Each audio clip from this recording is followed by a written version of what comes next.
देखिए, मैं आप लोगों को पहले ही बता दूं, मैं अभी यूट्यूब से भी सफल नहीं हो पाया हूं और कहीं और से भी सफल नहीं हो पाया हूं। ना यूट्यूब से ना कहीं और से अभी मैं सक्सेसफुल नहीं हो पाया हूं लाइफ में। ठीक है, तो हो सकता है कि अब मैं, वैसे भी मेरे एग्ज़ाम्स आने वाले हैं, मैं लैब टेक्नीशियन का कोर्स कर रहा हूँ। मेरे पापा ने जो सजेस्ट करा था, फ़ीस वगैरह तो वही भर रहे हैं। ठीक है, और सारी लाइफ की ज़रूरतें वैसे वही पूरी कर रहे हैं, लेकिन बाकी मुझे खुद की लाइफ बनानी है और इसलिए मेरे एग्ज़ाम्स भी आने वाले हैं। तो हो सकता है कि अब आगे की वीडियोस मैं ना ला पाऊँ काफ़ी लंबे समय तक।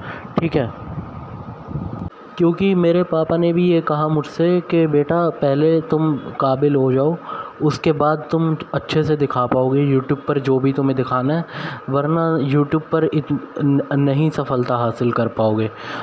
क्योंकि अभी तक वैसे भी मैं नहीं यूट्यूब पर सफलता हासिल कर पाया, और दो लड़कों ने भी मेरे को यही कहा था, जो कुछ दो लड़के हैं उन्होंने भी यही कहा था कि भाई पहले तू सक्सेसफुल हो जा।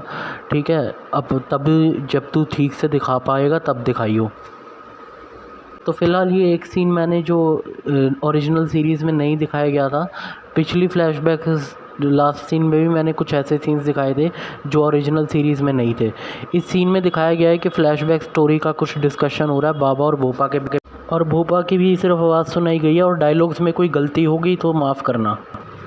ये जो डॉक्टर शरण है ना, इसका काशीपुर रेलवे स्टेशन के पास में खुद का अस्पताल हुआ करता था बहुत समय पहले।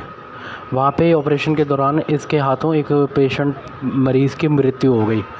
उसके घर वालों ने इसके घर पे चढ़ाई कर दी, इसको भी जान से मारना चाहते थे, इसके घर वालों को भी। फिर ईश्वरनाथ ने उसे बचाया और इसके घर वालों को बचाया और अपने आश्रम में शरण दिलाई। कब की बात है ये नहीं पता कि तेरे बाबा बनने से के बाद जब वो भाग गया था तब की बात है, या फिर तेरे आने से, आश्रम में आने से पहले की बात है। हाँ, तो कोई चिंता की बात नहीं है।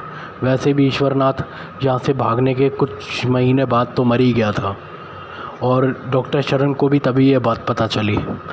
मेरी बात ध्यान से सुनो।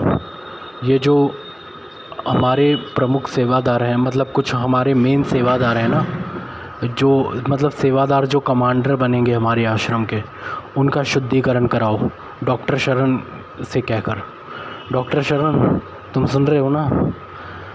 शुद्धिकरण के नाम पे इन आदमियों को नपुंसक बनाओ ताकि इन्हें परम भक्ति का पता चल सके।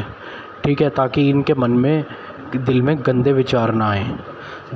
तीसरी बात यह है कि जो लड्डू है, हमारे यहाँ का जो प्रसाद है, उसमें ड्रग्स मिलाओ।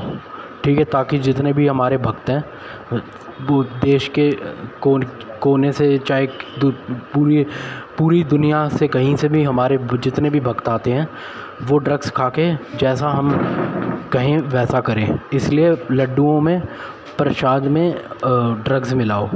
ठीक है, और फिर वो सारी धन दौलत जायदाद आश्रम के नाम, मेरे आश्रम के नाम करेंगे। ठीक है, और वो हमारे कंट्रोल में रहेंगे, हमारे वश में रहेंगे पूरी तरह। जैसा मैं कहूँगा वैसा वो करेंगे।